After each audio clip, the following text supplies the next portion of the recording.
todo lo que manda la ley. Pero también tienen que acordarse del otro, del amor, de la misericordia, de la compasión, de la fe, de la esperanza. Háganlo uno y no dejen de hacer lo otro. Por eso hay personas que dicen, no, que Dios nunca habló del diezmo, pero él lo avaló dentro de la religión judía. Luego hay personas que dicen, bueno, pero el diezmo pertenecía a la ley. El diezmo era de la ley de Moisés. Sin embargo, ese es un error muy grande, porque dice la Escritura que Abraham, cuando fue a la batalla, trajo todo lo que tenía y Abraham lo diezmó a Melquisedec, que era rey de Salem, que no tenía principios de días ni fin de vida, un rey misterioso, rey y sacerdote. Y dice entonces la Escritura que le dio el diezmo de Abraham.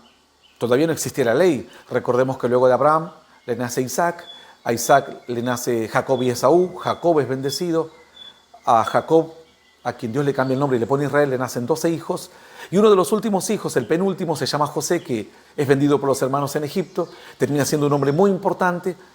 El pueblo que tenía necesidad del pueblo judío se va a vivir a Egipto, allí entran un poco menos de 100 personas, y pasado mucho tiempo se multiplica el pueblo judío en gran manera en Egipto, pero terminan siendo esclavos, por cuanto no guardaban las mismas costumbres, eran un pueblo diferente, tenían idiomas distintos, costumbres distintas, los terminan usando como mano de obra esclava, y Dios después los liberta a través de Moisés, aquel a quien por desobediencia tiran en una canasta, lo toma la hija de Faraón, termina siendo como príncipe de Egipto, y finalmente vuelve, después de muchos años en el desierto, vuelve estando con un sacerdote de Madián, Jetro, después se casa con la hija de él, vuelve y liberta al pueblo y lo lleva al desierto. En el desierto Dios comienza a hablarle las tablas de la ley, la columna de humo, de fuego, el maná y todas las proezas que ocurren en el desierto, y surge la religión judía, el primer sacerdote que es el hermano de Moisés, que es Aarón, y toda la línea sacerdotal con todas las leyes que luego Dios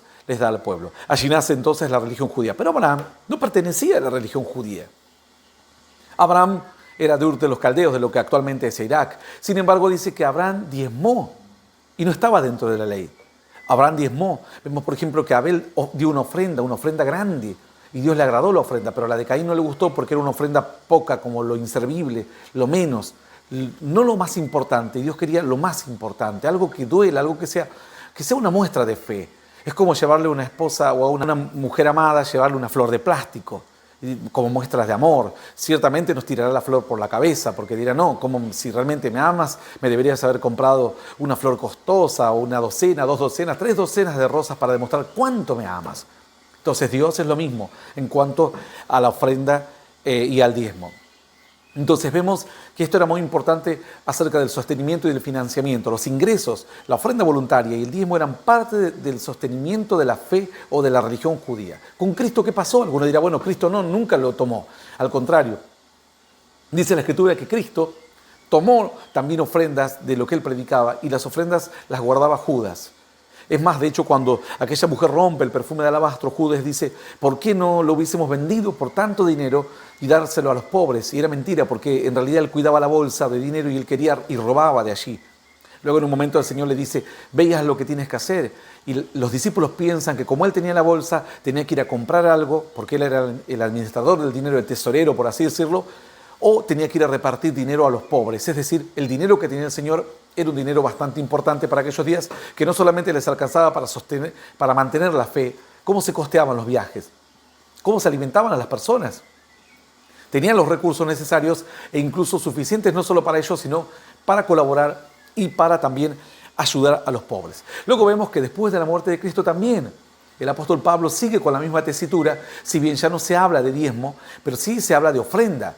Y dice que hacían ofrendas por todo lo que es la zona de Grecia, las iglesias que se iban formando en aquellas regiones, Turquía, Grecia, y dice que juntaban dinero y enviaban a los pobres que estaban allí en Jerusalén. Entonces hacían realmente colectas muy grandes y mandaban ayuda y dinero para los santos, porque era imposible mantener la fe. Entonces vamos a detenernos un poco aquí. Vamos a hacer un pequeño alto, porque yo quiero que muchos se pongan a pensar en este momento. Todavía no hablamos del diezmo en sí. Alguno dirá, pero hablemos específicamente. Ya lo hablaremos. Hablaremos específicamente y vamos a empezar a dividir el diezmo de la ofrenda. ¿Cómo se van a sostener las congregaciones? ¿Cómo se sostiene la fe en estos días? Tristemente hay lugares donde las iglesias no mantienen a sus líderes tienen necesidad de todo, uno los ve mal vestidos, uno los ve que están viviendo prácticamente en cuatro chapas porque las congregaciones han sido avaras, no comparten, nadie dice que dejen de comer, sacarle el pan de la boca a los hijos, pero sí uno puede apartar, porque así uno aparta dinero. Cuando va a ver una película, hay creyentes que dicen, yo voy a ver una película, aparto dinero para la película. Yo me quiero comprar tal ropa de marca, aparto dinero para eso. Yo quiero ir a un evento deportivo, aparto dinero para lo otro. Entonces, el entretenimiento, la gente gasta en entretenimiento, en parques de diversiones, en paseos, en comidas, en salidas afuera, uno gasta. Ahora, para la fe, uno no quiere gastar. Hasta que un día llega y el que está de líder no quiere seguir más adelante. Porque el que está de líder tiene una esposa, tiene hijos y los tiene prácticamente abandonados, y luego se tiene que ir a trabajar para poder sostenerse. Y cuando se va a trabajar, la gente dice, ¿por qué no me visita? ¿Por qué no vino temprano? Y él dirá, porque yo tengo que trabajar, no me dieron permiso en el trabajo, hoy no pude asistir a la reunión, le pedí a alguien que esté. Entonces la gente dice, no, ¿por qué no viene un líder de verdad? ¿Por qué no hay una congregación de verdad que sostenga a un líder de verdad? Proyectos que están hoy caídos es porque el pueblo no ha podido abrir su corazón en lo económico, no ha entendido que el diezmo, la ofrenda es parte de la financiación de la tarea que haces. Entonces financian, hoy se financia la pornografía no existiría más si la gente no financiase la pornografía, los juegos en línea, los juegos de azar, los videogames.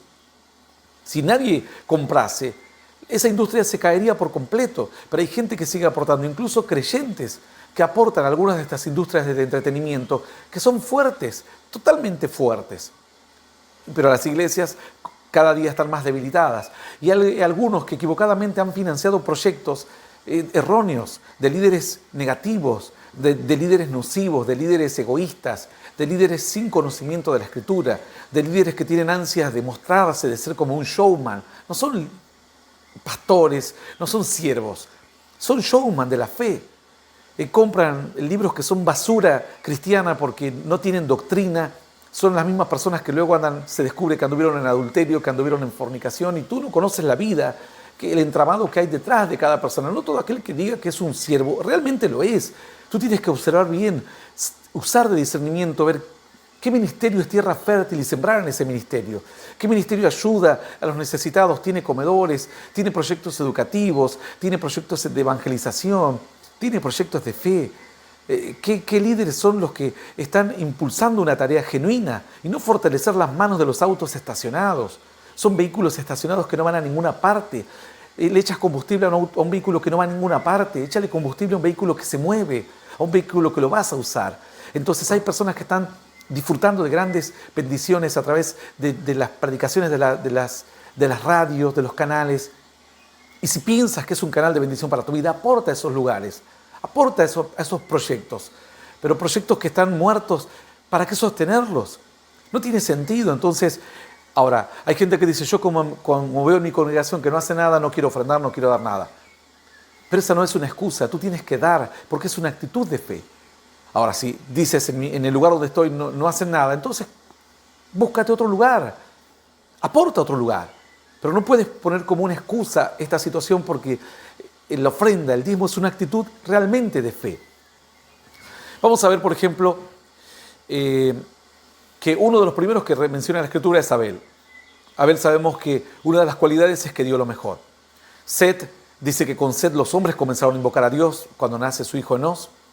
Invocar a Dios significa que otra vez los hombres se volvieron a Dios. En esto hay un error doctrinal que algunos lo interpretan como que los hombres se pusieron nombres de Dios, se empezaron a poner nombres de deidades. Pero es una interpretación errónea, algún día lo charlaremos más profundamente. Luego dice la Escritura que Noé cuando se baja del arca lo primero que hace hace sacrificios y holocaustos a Dios, lo cual significaba animales que ya no los iba a tener más para su ganado, los sacrifica para Dios. Abraham, por supuesto, era un hombre que hacía holocausto y sacrificio constantemente y da el diezmo incluso a Melquisedec. Jacob dice que cuando se va Jacob tampoco pertenece a la ley. Algunos dicen el diezmo es de la ley. Jacob no es de la ley. Jacob no está en la ley. Vamos a reiterarlo rápidamente. Abraham, Isaac, Jacob, José, todos los hermanos de José, e incluso Moisés, no están dentro de la ley. Estos hombres fueron llamados fuera de la ley. Fuera de la ley. Luego con ellos Moisés es el que recibe la ley. Y de ahí para adelante comienza la ley. De ahí para atrás no hay ley. Es otra ley, es una ley espiritual. Es una ley de la fe, es una ley del pre-Antiguo Testamento. Que un día analizaremos cuáles son las leyes del Antiguo Testamento, las leyes del pre-Antiguo Testamento, las leyes del Nuevo Testamento y del post-Nuevo Testamento o de la Gran Tribulación. Sin embargo, vemos que, por ejemplo, cuando Jacob huía de la presencia de su hermano, dijo, si en este viaje que voy y me prospera, si todo va bien, el 10% de lo que gane te voy a dar. Ahora alguno dirá, ¿a quién? ¿A quién diezmó? Bueno, es muy difícil poder responder esta pregunta. Yo lo puse como un desafío, pero realmente es muy difícil. Sí hay algunas pistas que tenemos que tener en cuenta, y es que algunas personas piensan que el nombre de Dios aparece en el Antiguo Testamento con Moisés, y volvemos al mismo error, y vuelvo a recalcarlo, no cometan ese error, porque todas las doctrinas se van a quedar truncas y todo su aprendizaje y su enseñanza queda trunco cuando piensan que la historia de Dios nace en el Antiguo Testamento con la ley de Moisés. Eso es un error muy grande. Algunos dicen, pero Dios le dijo a Moisés cuál era su nombre. No, el nombre de Dios dice que aparece allá con Set. Ahí aparece el nombre de Yahvé, de Jehová, con Set. Miren las generaciones y generaciones que vamos retrocediendo hacia atrás, o sea, es inconmensurable la cantidad de tiempo atrás. Entonces, la gente ya tenía una relación con Dios. El pueblo judío es solamente una pequeña etapa en todo el gran plan de Dios. Vamos a hablar en algún momento de esto que es del judaizar. En un tiempo vino a nuestro país la idea de judaizar. Toda la gente quería ser judíos, andaban con el cuerno, por poco usaban el kipá. Esto es una locura. Eso nunca Dios enseñó algo por el estilo. El pueblo judío es una pequeña etapa en un gran plan de Dios. Yo no sé por qué hay gente, si bien es un pueblo escogido, es un pueblo bendecido. Dios dijo, a los que bendigan los bendeciré, a los que te maldigan los maldeciré. Pero no debemos olvidarnos que es solamente una pequeña etapa dentro del plan de Dios. Nada más. Solo eso. Yo no entiendo por qué hay gente que quiere ser judío. Yo, si hoy me ofreciesen ser judío, no quiero ser judío. Estoy conforme con la fe que tengo, estoy feliz con la fe que tengo. Pero hay gente que darían cualquier cosa por ser judíos. Este es un error muy grave, que se ha creado como una moda en los últimos años, queriendo como judaizar la fe cristiana. Vemos entonces que el error también que se comete es creer que el diezmo aparece en el Antiguo Testamento o en la ley. Jacob no pertenecía a la ley y sin embargo dijo, de todo lo que tenga diezmaré. Ahora, ¿quién diezmó? Bueno, podemos tener una pista. Por ejemplo, ¿a quién diezmó Abraham? Dice que Abraham diezmó a Melquisedec, que era un sacerdote de Dios. Ahora alguno dirá, ¿cómo puede haber sido un sacerdote de Dios si el sacerdocio comenzó con Aarón? No, el sacerdocio judío comenzó con Aarón. Pero el sacerdocio de Dios va más allá. Los ministros que hoy ministramos la palabra de Dios no somos ministros judíos, no somos ministros de la ley. Yo no pertenezco a la ley, no pertenezco a la ley de Moisés, pertenezco a un sacerdocio de Dios que va más allá. Jesús, dice la Escritura, es sacerdote no de la ley, porque cuando Jesús muere el velo del templo se rasgó de arriba abajo. Es decir, ya no había forma de entrar y ofrecer esa comunión que se ofrecía en el lugar santísimo porque se rompió el velo. Ya estaba esa forma de fe queda quebrada. Y ahora Jesús pasa a ser un sacerdote según el orden de Melquisedec, es decir, según el orden de un sacerdocio real, no por ser hijo de e hijo de. Y este es un error que muchos líderes y pastores también cometen, que algún día voy a tratar este tema, acerca de los hijos de pastores que parece que tienen que estar obligados a ser pastores. Este es un error terrible. Tú puedes preparar a tus hijos, pero la elección es de Dios. Yo a lo largo de estos años he preparado a mis hijos para que guarden sus testimonios, vivan en fe, se capaciten, estudien, estén recibidos con un buen testimonio, sirven a Dios desde los 5 o 6 años y aún sirven. Pero yo jamás les voy a decir, tú tienes que ser un líder como tu padre, porque eso no está en mí hacerlo. Eso sería mi voluntad. Tiene que ser Dios. Esto no es un sacerdocio de generación como el sacerdocio judío. No cometas ese error, siervo de Dios. Será un terrible error. Vamos a continuar entonces. El indicio lo tenemos con que Abraham diezmó a Melquisedec. Melquisedec era un sacerdote. Vemos, por ejemplo, que Jetro era un sacerdote de Madián. No sabemos qué clase de sacerdote era, ni de qué Dios era. Sin embargo, vemos que Abraham escuchó su consejo cuando le dijo, tú no puedes hacer solo esta tarea de atender al pueblo desde la mañana hasta la tarde. porque el pueblo venía con quejas. Y deberías poner personas con testimonio, que aborrezcan la avaricia, que juzguen las cosas pequeñas y tú juzgas las cosas mayores. Y él lo hizo, le tuvo respeto y lo valoró como una voz importante. Es decir, si él hubiese creído que era un sacerdote de un dios pagano, no tendría por qué obedecerle. En todo caso, si le hubiese obedecido, estaría obedeciendo a un sacerdote de un dios pagano. Y esa historia jamás se hubiese contado. Entonces, yo especulo, un pensamiento mío, que este varón tiene que haber sido un sacerdote de Dios, un sacerdote que buscaba a ese Dios. Porque en la antigüedad también había personas que, no nos olvidemos que cuando el apóstol Pablo entró, iba caminando por Grecia, dice que empezaba a ver todos los dioses habidos y por haber. Y de repente vio el Dios de la guerra, el Dios del amor, el Dios de la fertilidad, el Dios de la esperanza y demás. Y de repente vio un lugar, una esfinge como una estatua que decía al Dios no conocido. Entonces el apóstol Pablo dijo, a ese Dios no conocido que vosotros adoráis sin saber, ese es el que yo les vengo a predicar. Es decir, también hubo personas que buscaban a ese Dios, al Dios que no tenía imagen, al Dios que no se podía compararlo con una figura terrenal, al Dios que era omnipotente, al Dios que hacía todo, no un Dios que hacía prosperaba la comida, otro que prosperaba la fertilidad de la mujer, otro que prosperaba en la guerra, otro que prosperaba en el amor y demás, sino que Él lo hacía todo. Hubo gente que adoraba. No nos olvidemos que estas personas venían de la descendencia de estos que ya creían en Dios. Entonces hubo una línea de gente que trató de mantener esa fe, una fe de un Dios invisible, una fe de un Dios celoso, una fe de un Dios con valores perfectos, como la fe de Abraham, como la fe de Noé, como la fe de Set, como la fe de Enos, como la fe de Jabes y de tantos hombres que pertenecieron a tiempos muy, muy antiguos. Entonces es probable que este Jacob haya diezmado parte a donde él consideraba que eran sacerdotes que invocaban al Dios de sus padres, que creían en el Dios de sus padres. No nos olvidemos que en aquellos días había muchos sacerdotes y muchos lugares a donde acudir. Es probable que él haya tomado parte para hacer holocaustos, pero no creo que haya quemado el 10% de todo lo que ingresaba, porque era mucha lo que él tenía. Seguramente habrá sido parte de la fe de sus familiares, porque él cuando fue a buscar esposa estaba en medio de sus familiares, los cuales tenían cierta fe. Él habrá interpretado dentro de las diferentes menú, por así decirlo, de fe y de sacerdotes que había, cuál se asemejaba más a la fe de sus padres y acudir allí. Como hoy en día, lamentablemente, hay personas que dicen, yo tengo estos que dicen que Jesús no es Dios, tengo los otros que dicen que hay que tomar el agua bendecida, que hay que tomar el manto, que la Iglesia Universal, que tal, que cual, y dicen, me parece que este debe ser el correcto, y eligen, a veces bien, a veces mal. Pero sin embargo, este es el propósito de los videos, que podamos entender sana doctrina y que podamos ver hacia dónde. No lo sabemos, obviamente, a quién diezmó Jacob, pero podemos especular, imaginarnos y cuál es la revelación de esto. La revelación es que había otros sacerdotes en aquellos días que no pertenecían a la línea de Moisés o de Aarón o de la ley, como el caso de Melquisedec.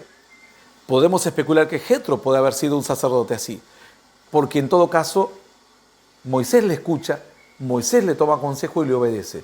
Y si hubiese él considerado que la fe de su suegro era una fe muy pagana y mala, al contrario, él dice, ahora conozco que Jehová es el Dios de todos los dioses, dice Jetro, alabando a Dios, honrando, porque era un hombre que buscaba adorar a Dios. A veces con el desconocimiento podían cometer ciertos errores.